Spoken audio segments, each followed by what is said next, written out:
Ok, nous sommes arrivés presque à la destination où Sengala qui était, Kuna Toloba qui était, où ils allaient adresse temporaire. Parce que la Bible les alliés Kotal Sabiso était, nous avons tous une adresse où ils allaient définitive, qui est la vie éternelle. Et nakati une adresse définitive Nabiso, tout dépend de Totambol, Totamsakibomo, Nabiso Nase, ce qui est Yambaki Yesu Christ Masia. Lokola mokonzi pe mobiki ici, pe lola ekozala adresse finale na biso. Cimetière eza juste adresse temporaire. Parce que Bible les alikotal sabiso était au son de la trompette. Tous bakozala ressuscités. D'abord les morts en Christ seront ressuscités. Et nasima oy ba yambaki yesu te bakoye ba sort na bango nasima. Alors le cimetière eza toujours adresse temporaire. Mais c'est temporaire pour que la trompette tango est sonnée. Alors je sais que ça c'est un moment qui est très difficile, un moment qui est qui vraiment comme ça la pas si mingi la famille surtout. Alors je ne sais pas avant tout, tia corps yande qu'on a besoin assez na éviter ceux qui bandeko la famille avait quelque chose peut-être à la fin il y a Koloba Nabiso peut-être à la fin je ne sais pas s'il y a la famille Zozo. What we are saying is just we as I said before just when we were over there we said all we have a permanent address and we have the eternal address. But this is a temporary address. Because according to the Bible says, when the trumpet will blow, the Lord will come and those the dead in the dead in Christ will resurrect it first. And here is like a temporary address for our sister Lily. There will be a time when the trumpet will blow and she will have the eternal address. The eternal address is where the Lord is, because the Lord has said, I'm going to prepare for you a place. Wherever I will be, you shall be. That means where the Lord will be, we shall be. We will be where the Lord is. That means that is our eternal address. It's heaven when the Lord will come. But here we just came to bring our sister to a temporary address. It's not a permanent address, it's just a temporary address. And that we can decide about our eternal address, which is going to be forever, depends on the way that we had our relationship with the Lord Jesus Christ here on earth. So this is exactly what I was saying in French or in Lingala. But for those who cannot understand, listen French or Lingala. So this is exactly what I said when I was talking French or Lingala here. Okay, to sing la famille, yes. Famille, now I would like just to give the opportunity to the family member just to say a word, as we normally do in our tribe, in our culture. This is what we do. We respect that. Then we will bring, I will say the last word, and then we will bring our coffin down. Ce que nous pouvons dire, c'est Lily, qui a été le nôtre. Nous avons passé de bons moments ensemble. Tu restes inoubliable dans nos cœurs. Allô? Telle est la volonté de l'Éternel. Que ton âme repose en paix. Amen. No, who's Darling? Darling.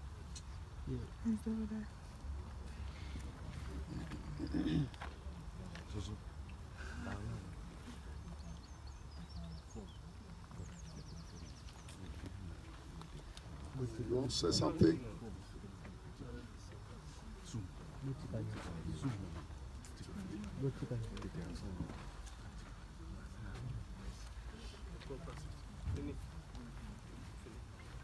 Yonsopona, Yonsopona, Yonsopona,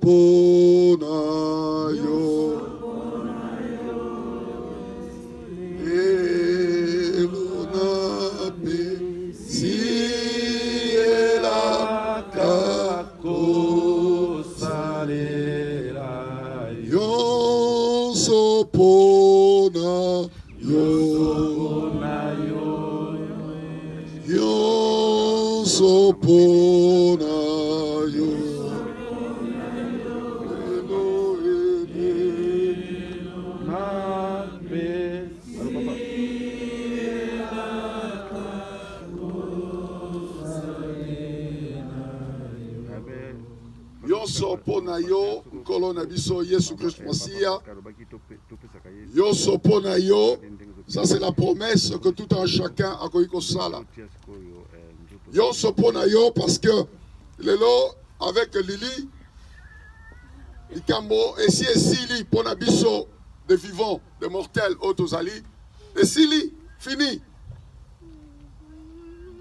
Tobana koloba pona Lily dans le passé. Tokobenge toko changer combo.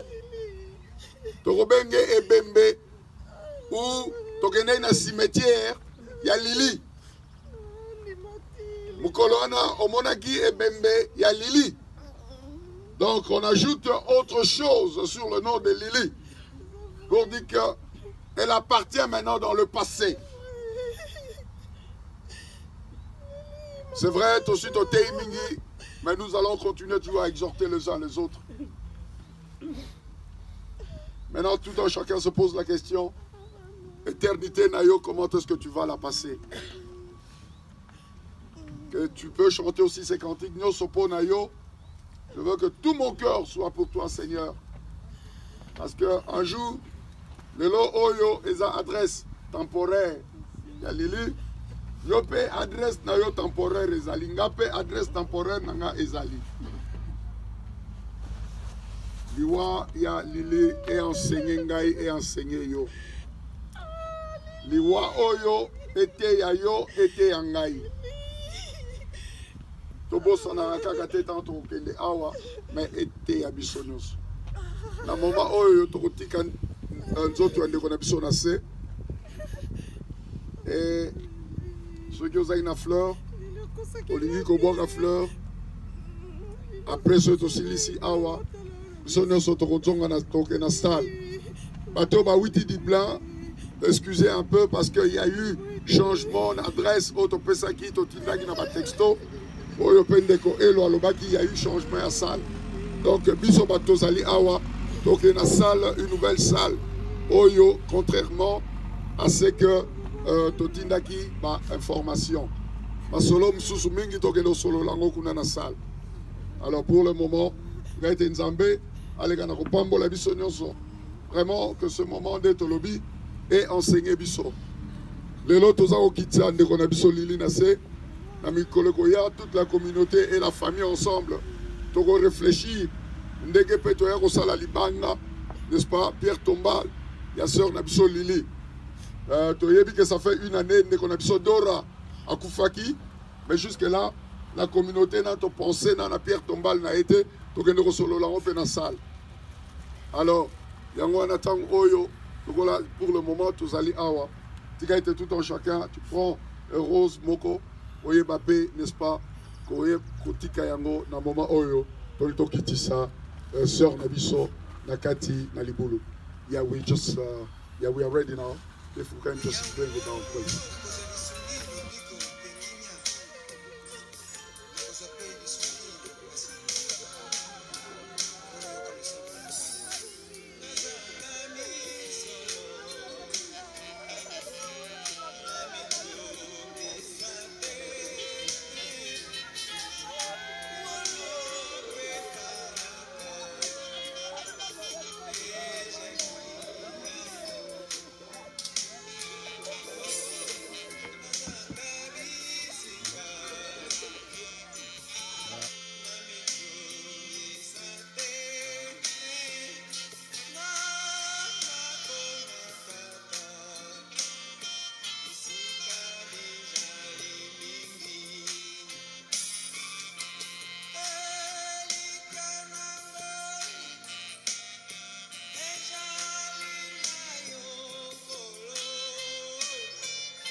Okoki kotua rose moko okipe odini kobwaka rose eza kotambola.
Vraiment, pour ça, il y a des roses encore. Il y a des roses pour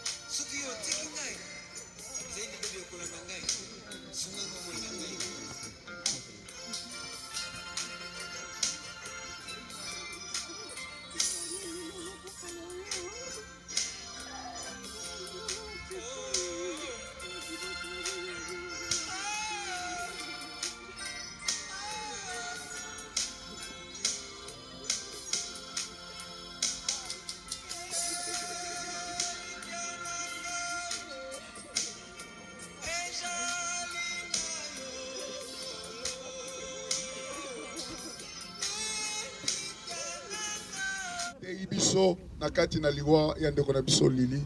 Pe merci pona oyo akosala na babomoi na biso po ete bomoi liwa ya ndeko na biso Lili ezala, n'est-ce pas, veille moko kati na biso. Tika ete to bondela Nzambe. Let us pray. Papa Nzambe topesi yo merci po ete yo zali Nzambe. Merci nkolo po ete nakati na liwa ya ndeko na biso Lili. Yo oleki na kote ya biso, yo oyebi kolakisa biso ete vanité de vanité, toute vanité. Pe otalisi biso ete, il est réservé aux hommes de mourir une fois et après d'où vient la résurrection. C'est vrai Seigneur, to commission pour ete na tango oyo Seigneur, yo ojongisi biso koyeba ko wumela na kati na liloba na yo pe koyeba ko banga yo. Nzambe limbisa mabunga na biso. Limbisa tangu tokoyaka mikolo nyonso. Limbisa maloba na biso. Limbisa lolenge oyo Seigneur. Toyebi ko tenir na droit chemin te. Tika ete nguya na molimo mo santo. Tango nyonso edzongisaka biso na nzela na yo. Papa pambola moko na moko na esika oyo. Ezali biso kokende na salle. Grâce na yo ekamba biso. Kimia na yo ekamba biso. Kino to okutana lisusu. Na kombo na Yesu mokonzi na biso to bondeli. Amen. Amen. Amen. Alors je crois, toujours qu'elle est directement dans la salle. N'habitez comme la salle.